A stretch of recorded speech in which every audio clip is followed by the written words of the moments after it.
Buenos días. Namaskar. Buenos días. Dama and caballeros. Quiero agradecer a Dr. Landano la invitación a este congreso. Estoy muy contento de estar de nuevo en Colombia. Muy contento de estar de nuevo en Colombia. I hope it was not too bad. Espero que no. I'm really happy to be back again in Colombia. I was here last year as well. Estuve también aquí el año And pasado. today I'm going to speak on, the title is only in Spanish. Está en The rest of it is español, in pero English. es lo único que está en español. El So resto de it las says diapositivas están en inglés. PSMA en Dice PSMA, Cancer de próstata, Diagnóstico cáncer de e próstata, terapia. diagnóstico y terapia. So I'm going to speak both on the diagnostic Hablar aspect sobre la of parte PSMA diagnóstica as well as y the también el therapy aspect. tratamiento, el aspecto de la terapia.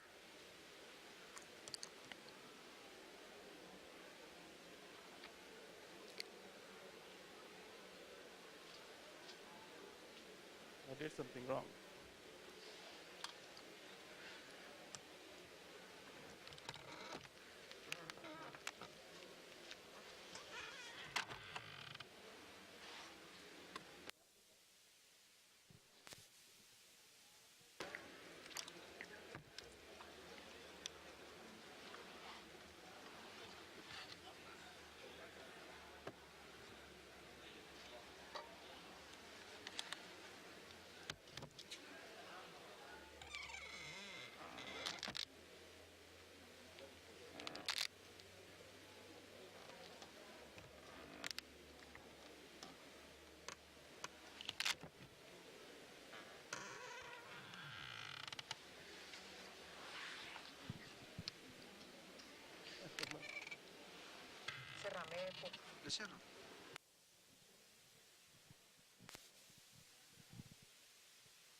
Sorry about that. So I come from India. I come from New Delhi, which is the capital city in the northern part of India. And I work in a tertiary level cancer institution, which is known as the Rajiv Gandhi Cancer Institute and Research Center. It's a tertiary level cancer institute having 350 beds and all cancer facilities under one roof. As far as the nuclear medicine department is concerned, we have 2 PET-CT scanners, the radionuclide therapy, and 1 SPECT-CT. And we perform around 800 PET scans per month, both FDG, PSMA, and for neuroendocrine tumors. So the background of my presentation would be that we must realize that prostate cancer, or for that matter any cancer, is a systemic disease, and understanding the concept of treatment is very important. It's not that I'm talking about PSMA today, it's only PSMA which I'm talking of, we need to know the whole gamut of treatment of prostate cancer to understand the radionuclide therapy as well. And these days, it is a combination therapy. Most of it is combination therapy. It's not isolated hormone treatment, surgical treatment, or radionuclide treatment alone. So this follows a pattern of presentation, recurrence, metastasis, and gradual escape from one treatment. So being a systemic disease, we need to understand these patterns, how it presents, the initial treatment, when it recurs, the metastatic potential and the metastatic sites, and the escape from the treatment. Personalizing the treatment at each stage is very important in 2017 because it's always a multimodality management, and always in our tumor board, we never say it's my patient, his patient, it's always our patient. So it's always a multimodality tumor board which decides which treatment the patient has to have. So with this background, I'm going to move on to a clinician's expectations. What do clinicians expect when they talk of prostate cancer and imaging? So they want something which is more reliable in tailoring treatment and monitoring response for each patient. It must be objective, it must be easy to perform and available. It should have a key facet of precision medicine. They should be precisely able to estimate the burden of disease, estimate the response more objectively as far as possible.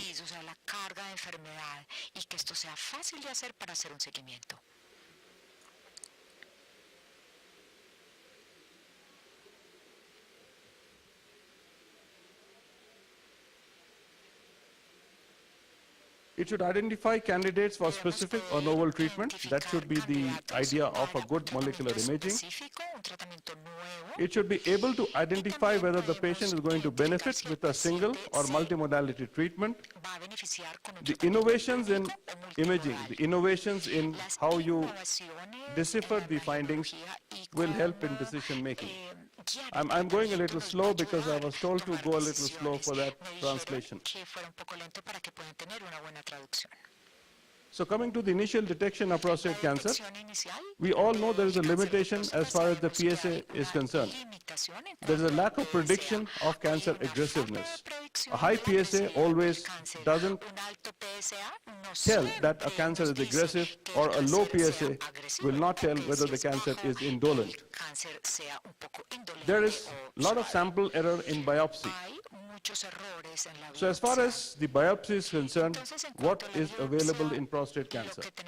We have trust-guided biopsy, which is blind, and it has systematic and random errors, although that is only what is available these days.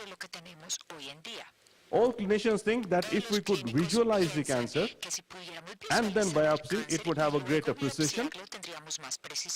The concept of if it's seen, it could be targeted. So if the cancer is seen in the imaging, it would be better targeted rather than having random error with random biopsies. And if it could be targeted and seen, it would have better characterization. So localized prostate cancer is the initial where maximum patients present with. So what is the importance of staging? There is no benefit of treating a primary cancer in the presence of metastatic disease. So initial staging is very, very important, where you can find out even the small and the smallest type of metastasis, where the imaging modality can either upgrade or downgrade or downstage the cancer. The currently used techniques are relatively non-specific. They may be sensitive techniques, but they're relatively non-specific. So we have to have newer molecular imaging techniques which can address this. And initial staging, the lymph node staging, can impact management in a great way. It could tell the surgeon the extent of surgery, what type of surgery, and to what extent the surgeon needs to go. We all know that MRI is one of the initial staging modalities, imaging modalities in prostate cancer. principal en So el cáncer de próstata. nowadays, multiparametric MRI can go from staging after biopsy to even risk stratification. Después del The estadiaje de MRI la and biopsia TRUS y ser co-registration más precisos en la better in estratificación. detecting more significant El cancers. MRI, There are TRUS, even fusion puede ser modalities más now where the significativo biopsies can para be targeted. hacer el estadiaje del cáncer. However, again, since it's a more of a structural modality, Como es una the modalidad multiparametric de MR may estructura, miss at least 20% la of clinically resonancia de significant cancer. multiparámetros puede dar un error o Coming to no detectar radio el tracers. 20% de So what will estos. radio tracers do? Entonces, los Most of the radio tracers radiotrazadores, have been la tested mayoría in de an attempt to estos han sido detect or examinados characterize como una intención intraprostatic de poder localized cancer. caracterizar el cáncer localizado intraprostático. We all have used choline Todos sometime hemos or the usado other in la our colina practice. en nuestra As a práctica. standalone had limited value, that's what the literature said. Única cosa, The tiene, role of FDG in siendo prostate usado cancer is como highly única questionable. metodología, In tiene un fact, valor it limitado. creates more confusion Y than el it gives you rol answers. es cuestionable del FDG, es cuestionable. PSMA versus Los, multiparametric MRI in few los, studies had showed llevamos a 98% el sensitivity PSMA and specificity. multiparamétrico de MRA tiene So what is PSMA? So coming to the actual topic in particular, PSMA is a cell surface protein. It's significantly expressed in prostate epithelial cells. células epiteliales It has a transmembrane location, extracellular domain. membrana y un And what is very important is it is strongly upregulated in prostate cancer. importante es que está upregulated. PSMA expression levels are directly correlated to androgen independence, metastases, and progression.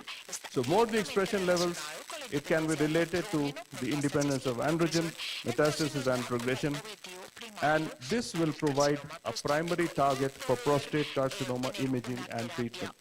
So how, that's what we are going to see. Entonces eso es lo que vamos a especificar. So just one or two slides about the normal biodistribution, because if we need to report on a PSMA scan, we need to know what the normal biodistribution is like. Necesitamos conocer The salivary la glands distribución normal. have intense images. There are a lot of PSMA targeting areas in the intestine. The kidneys are very hot, Son and muy calientes, por decirlo así. at 1 and 3 hours, A 1 y 3 horas, the salivary glands increase, but what is good is uptake is decreased in the kidneys, lungs, and blood food. So it gives you a better target to non-target ratio, and there is no significance in the proximal small intestine. So need to be cautious while interpreting lymph nodes in that area. entonces aquí podemos Mostly we have stable SUV, the standardized uptake value in most of the lesions. Early and late images, the lesions are clearly detectable with a good target to non-target ratio. Background and lesion has excellent contrast. entre la parte normal y las lesiones. So PSMA in staging, this was one of our studies which we did, Fue uno de los and estudios que nosotros hicimos y los invito the a background of leerlo. this paper was, as I said before, the lymph node staging plays a very, very important role in initial management of non-metastatic prostate cancer. If the initial prostate cancer is non-metastatic to begin with, the lymph node staging, the localized lymph node staging, the distant lymph node staging plays a very important role. So we compared the role of gallium PSMA, PET CT, and MRI, which is considered as a standard staging modality. It's no longer in press now. It's 2017. I think last month it's already there in the journal. Los invito a So what we found was, if you look at the post-surgery histopathological correlation between PSMA PET and MR, the PSMA was clearly more sensitive than the MRI in picking up lymph nodes for the simple reason that it not only picked up the enlarged lymph nodes, it also picked up the sub-centimeter lymph nodes with a good specificity. So a combination of MR and a PSMA PET, and the added advantage would be that it could scan the whole body and see the metastatic lesion as well. But in early stage prostate cancer, do we need a metastatic workup? tempranas necesitamos todo esto. So these are Entonces, few of estas the son images. algunas de las imágenes. If you look at this one, this Si was miran esta, a sub-centimeter lymph node which was esta positive era un on nódulo, un histopathology ganglio post-surgery. linfático So menos de 1 if centímetro we que could fue have missed this positiva en lymph node, the histopatología. surgeon Si probably se would nos not hubiera have gone pasado este and ganglio, taken it out, el cirujano no hubiera sabido resulting in an early y recurrence. nos hubiera dado una recaída temprana. So we concluded that although gallium PSMA PET is more used in recurrent prostate cancer, that's what the literature has said, to assess the disease site and volume, our initial experience has shown that PSMA PET-CT is a very promising tracer for end staging in the initial evaluation of prostate cancer. And it has the potential to have an overall impact in the patient's initial management by either upstaging or downstaging the disease, which is a very, very important finding. So incremental value in staging, what we are talking about, since we have the facility to scan the whole body. So PSA was 10.5 detected on a routine screening. So 10.5 PSA. In the earlier days, we would think, or the urologists would always think, that if the PSA is less than 20, there is very, very remote chances of it being metastatic. So this patient had a bony metastasis with a 10.5 PSA. So it has certainly incremental value in the initial staging in prostate cancer, irrespective of the PSA value. Another incremental value, this is again one of our studies, it's coming out next month in Urology Annals. So it says PSMA PET-CT in patients with abnormal PSMA and benign transrectal biopsy. So negative trust, high PSA. What is the role of PSMA? So this is a small subset which we are still continuing now. So what it says is, if you look at this one, if you look at the prostate, there's hardly any uptake in the prostate. That's where the prostate is. There's hardly any standardized uptake value in the prostate, but when you see the pelvic lymph nodes, there are big pelvic lymph nodes which are PSMA positive. So based on this cytology, the surgeon went in, did a prostatectomy and lymph node biopsy. There was a very small foci of cancer sitting in the prostate. So this is again a subset of patients where high PSA, negative trust can also have a value of PSMA imaging. Similarly here, we never expect a lung nodule to be positive in a prostate cancer. But as we all know, we used to think that the books are written according to the cancers and we read books. But unfortunately, cancers don't read books. So they can metastasize anywhere and whatever. So a lung nodule in, again, very diffuse uptake in the prostate. But since we couldn't have the histopathology of this, it was already metastatic and went on to the metastatic treatment. So what did we conclude from this limited subset? That PSMA whole body PET scan can provide useful incremental information in patients with high PSA, negative trust biopsy, and has a potential to guide management in this subgroup of prostate cancer. I think it's a very important subset which again impresses upon the utility of PSMA scan in staging. Coming to PET and MR, I'm not talking of an integrated PET MRI. With the current softwares available and the current registration techniques available, if you have a localized MR and a regional PSMA PET along with the whole body, you can always fuse this MRI and PET with accurate registration. MRI will have the excellent soft tissue and extent of tumor delineation, and this will be complemented by the receptor imaging or metabolic information. It will give you incremental information, and it certainly has an emerging role. At this point of time, I cannot tell you that we need PET-MR fusion, but certainly it will have an emerging role so that both the anatomical, functional of MR plus the receptor status of PSMA can be utilized. So this is one of the studies. This you can see MR, and when you fuse Cuando hacemos the la PSMA PET, fusión con el PET, clearly the lesion is aquí shown vemos la in the lesión se right ve lobe. mucho más claramente en You el can lobo always derecho. also take multiple Aquí sequence of podemos MR. tener You can map múltiples ADCs, you secuencias can map de las diffusion coefficient resonancias, and fuse it podemos and usar have el good coeficiente interpretation. y hacer una So interpretación off-line fusion adicional. of PET and Entonces, MR esta can also fusión de PET give y incremental resonancia results nos and puede value in dar this setting. valor de acuerdo al paciente.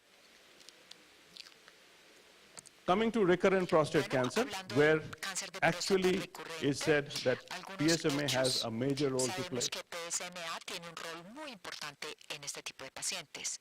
Biochemical relapse is Sabemos que common la in prostate recaída cancer, bioquímica es común en el cáncer de próstata. occurs in 20 to 30% in Ocurre after en 20 radical a 30% prostatectomy de or pacientes after con radical external prostatectomía beam radical radiotherapy. o con la We could radioterapia predict local externa, failure. 60%. We could predict local Podemos failure predecir la with falla 80% local con una probability probabilidad de with biochemical 80% relapse de tener una more than 3 recaída years bioquímica. after treatment. Más de 3 And años if it después de happens in tratamiento, less than a year, the si PSA sucede relapse, en then menos a de un systemic año, failure is vamos a predicted. tener But una now, falla with sistémica que se puede the predecir. molecular imaging Y available, ahora, the con receptor esta imaging parte available, química disponible, everything is objective and todo can es be seen. objetivo y se puede ver y medir. So in this case, En este in caso, recurrence, PSA la doubling time is recurrencia, very important, la and that aplicación del actually PSA es predicts muy importante y de hecho whether esto it's a predice local si recurrence es or una it's a metastatic recurrencia potential. local o es una metástasis. So this is a case of Este es un caso post-radical prostatectomy, de una 3 years post-radical, prostatectomía radical, and 3 años currently the después, patient has a y el paciente PSA of tiene un PSA 2.96 de nanogram with a 2.96 doubling time nanogramos of por less than mililitro, 6 months. con una So this duplicación value is de actually menos de not 6 meses. that O important sea que este as valor en sí this no es statement is importante. important. A Esto es lo PSA doubling importante, time que predicts la to a large, duplicación del with a PSA, good esto sensitivity, predice the con muy buena sensibilidad importance of relapse. la recaída. So we did a Entonces PSMA hicimos scan, un PSMA, and well, the prostatic fossa doesn't show la anything. fosa prostática no There's muestra nada. post-radical prostatectomy, the prostate is not seen. You can see the prostatic fossa, it's no se normal. ve nada, But pero if we have a high pre-test predictable value, un valor high pretest probability of prediction of a recurrence with a more PSA doubling time, we can certainly modify the technique, go a little deeper and see. So that's what we did. You made the urine in the bladder non-radioactive by giving diuretic, multiple void, and making the bladder full. So there you have aquí llenamos la the vejiga, prostatic fossa. That is the most common site post-radical prostatectomy. que es el sitio So más again, we need to know the tumor biology to interpret a PET scan. It's not that we do a whole body scan and see. So here we suspected that there is something because of the clinical condition. So there it is in the prostatic fossa. So this is one of the examples of the incremental value of PSMA and also the modification of technique. Choosing the right study, again, is very important. I said before, FDG's role is questionable. But there are still people who would ask for an FDG scan and that would get done. This was not even say 6 months, 8 months, and a year back. So the right study for prostate cancer now is the PSMA. So if you look at this patient, is an elderly gentleman, prostate cancer treated with HIFU in 2010, again from 0.9 to 1.98. So if you just see the isolated value of 1.98, probably this would ask the patient to wait for some more time. But this is a doubling time of less than 3 months, so something needs to be there. We got an FDG scan done, which you can see very well that this doesn't really show anything. There are some sub-centimeter nodes in the retroperitoneum, and that was it. But we didn't stop there. We went ahead. We did a PSMA for this patient. And there you have a sub-centimeter lymph node which picks up PSMA, and you know that the high PSA is coming from this. So this patient underwent surgery, and this was proved to be positive.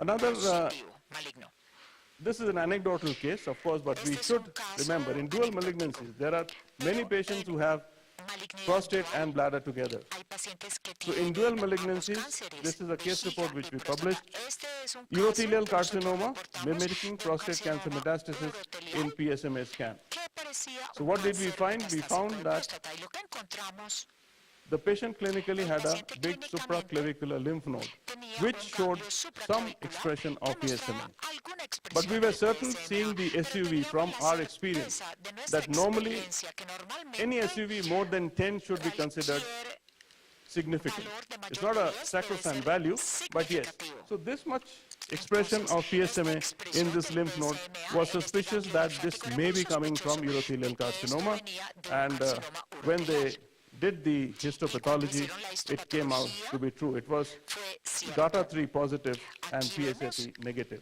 Que es So PSMA, again, to some extent, y aquí can negativo. differentiate Entonces, hasta cierto by the punto el SUV and the PSMA expression. puede Why I'm distinguir. why I'm telling this Lo que se les estoy is contando este because caso, esto es una PSMA is anécdota, expressed in many pero normal el tissues as well. PSMA también se PSMA is expresa expressed in en many otros other tejidos que malignancies también as well. son normales, So we need y to también know en that otras whether malignidades. if Entonces PSMA is tenemos expressed, que it's not saber always que prostate cancer, it's not cuando se always coming expresa from. PSMA, So there no are es que sea un certain cáncer de próstata siempre. tumor Entonces hay biological ciertas implications, tumores certain y tumor biological ciertas, findings. The knowledge of the hallazgos background of prostate cancer biológicos can help que you nos llevan differentiate. a pensar en cáncer. I would not speak much about No voy a choline hablar because mucho there's a sobre la talk colina, on detail on choline porque after this. hay But una I thought charla that there was específica one de eso, paper in 2014 pero hay European un Journal estudio which en mainly was 2014 that que mostraba SUV max was higher in PSMA, que lymph node el metastasis máximo PSMA PSV better, era más alto que and PSMA. low PSA value had Y a un low valor sensitivity in bajo de choline. But of PSA course, my next speaker is going tenía to speak una much baja more in sensibilidad. detail No about voy a choline. hablar de esto porque hay una charla específica. So coming to Entonces, the treatment hablando aspect, we have sobre talked la about the parte del diagnostic tratamiento, aspect. ya Coming to hablamos un the poco del treatment aspect, diagnóstico, ahora de the tratamiento. metastatic prostate cancer El responds cáncer prostático well to, metastásico responde bien. how much time I have? ¿Cuánto tiempo 5 tengo? minutes? 5 minutos.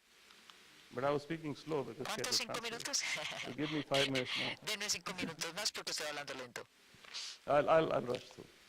So metastatic prostate cancer responds to well-established innovative anti-androgen treatment. Tratamiento antiandrógeno There are recently approved androgen receptor antagonists. We all know about enzalutamide, enzalutamida, abiraterone, and these are the survival benefit which has in CRPC. So progression of androgen independence is the main cause of morbidity and death. So what is the aim of treatment in CRPC?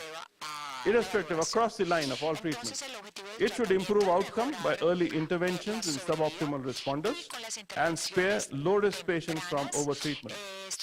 It should reduce acute and late treatment-related side effects.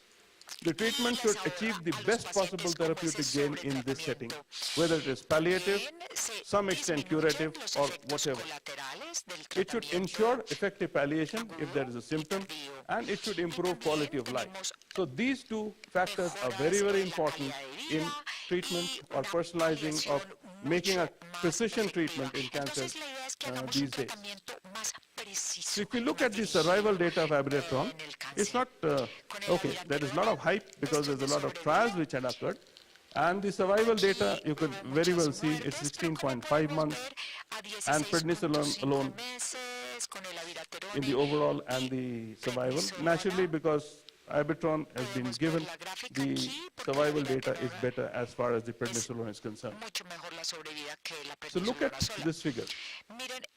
While we are talking of multimodality treatment or combining abiraterone along with, say, other modalities, if the patient is being treated with abiraterone and has escaped that phenomenon, still there is more expression of PSMA. So does that mean that when we treat with lutetium PSMA, we should continue abiraterone although it has escaped the disease? So probably this is so. So coming to the concept of theranostics, llegando al So we'll concepto be de using molecular pronósticos, targeting vectors which can be labeled with distinct radionuclides for diagnosis and therapy, aids in early and accurate assessment of response, and the tumor burden could accurately be identified by molecular imaging. The advantages of diagnostic concepts are you can maximize the tumor dose and spare normal tissue, high specific and rapid uptake in metastases, high effective T-half with a high absorbed tumor dose, and the response is proportional to the high dose delivered in the disease sites. específicos y se absorben muy bien en las metástasis. Again, there are a lot of predictive biomarkers these days.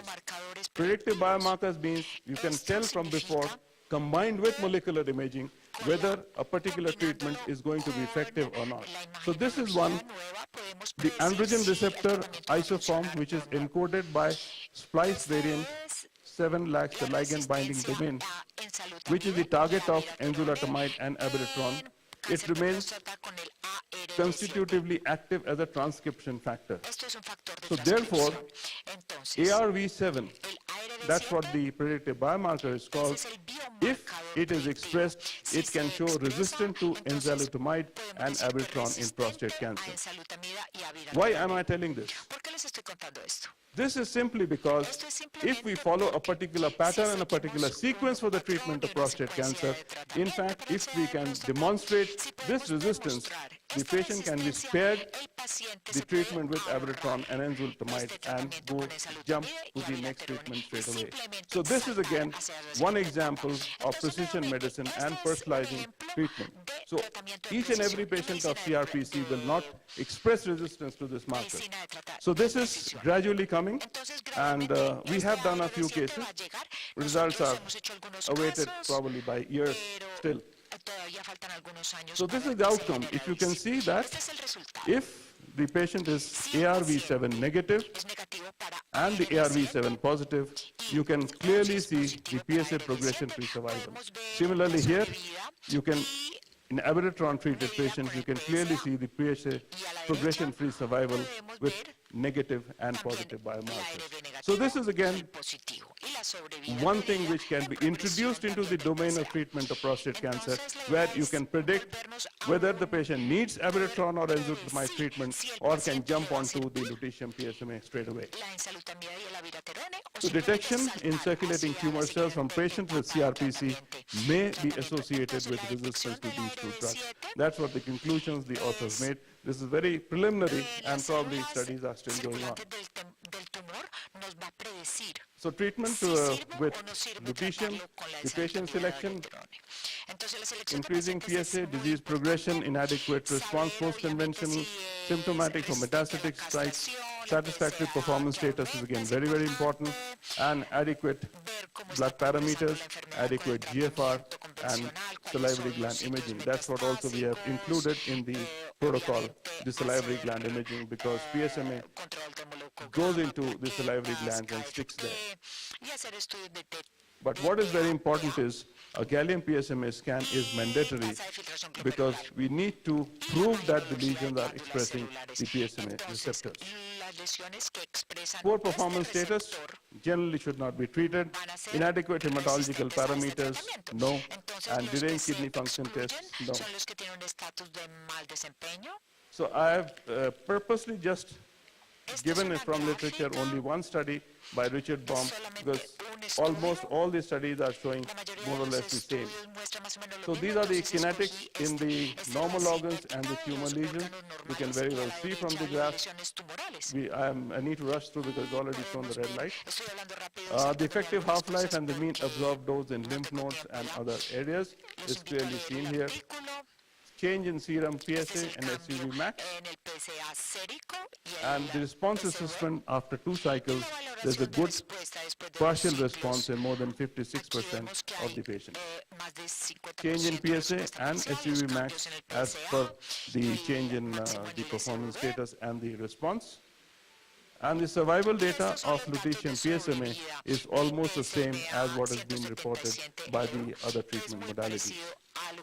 The side effects of lutetium: no side effects post-injection, nausea in some of the patients, no vomiting, pain flare we noticed in only 3 of our patients, which was managed conservatively. So what do we achieve? We achieve a potential advantage of saving the normal tissue, which is very important regarding side effects and the quality of life, while delivering high dose to the tumor. PSMA has very easy labeling and high expression in all prostate cancers, mostly. It's an optimal target for radionuclide therapy. It is safe with a very low toxicity profile, good therapeutic benefit, and objective regression in lesions with evidence of symptomatic relief. So the concept is we treat what we see. So we have seen the lesions with gallium-68 PSMA, and we also need to see what we have treated. So one is a post-therapy scan with lutetium, and the other is the gallium-68. You can very well see the theranostic concept, where I am seeing what I am treating, and I have already seen what I have treated. So these are one of few cases: progressive disease post-chemo and post-therapy lutetium PSMA scan after first therapy, good concentration.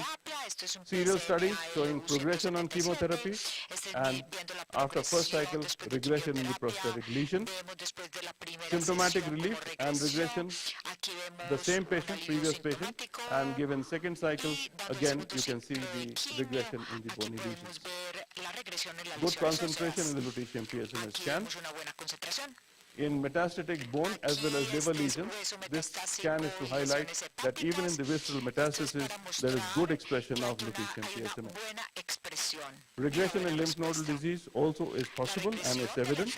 If you can see this, the retroperitoneal lymph node, the pelvic lymph node, which is objectively regressed post one cycle of lutetium. There are certain unanswered questions. It's not all that green as we think. There is certainly a difference in response in spite of identical gallium PSMA scans. I don't know the reason till date. Pre-therapy assessment of the disease burden, volume of bony disease probably is an answer. The lesser the volume of disease, probably the better therapeutic benefit. And what we have seen, bones sometimes is one of the areas where recurrence occurs. Assessment of coexisting receptor-negative disease is probably required. And how do we do this? Will FDG have a prognostic role? Maybe. I don't know. We haven't done any studies so far. So summarizing, PSMA for diagnosis is an easy reproducible synthesis, high specificity and sensitivity in detection. If you look at both local and metastatic disease, detection at low level of PSA. This is very, very important as far as the imaging is concerned, to detect the disease early and treat early. PSA doubling time here is very important, as I emphasized in the previous cases. Excellent contrast while reporting the scans. Extent and volume of disease is independent of PSA values in relapse. This is again from the prediction aspect very important, and it could be a one-stop shop in staging. Summarizing further, for the treatment aspect, it's a safe and effective method for treating end-stage, androgen-independent, progressive CRPC. Achievable tumor dose is demonstrated by gallium-68 PSMA scan before therapy. Theranostic approach, that's what the theranostic approach is feasible, positive objective response, and a low side effect profile. Thank you, ladies and gentlemen.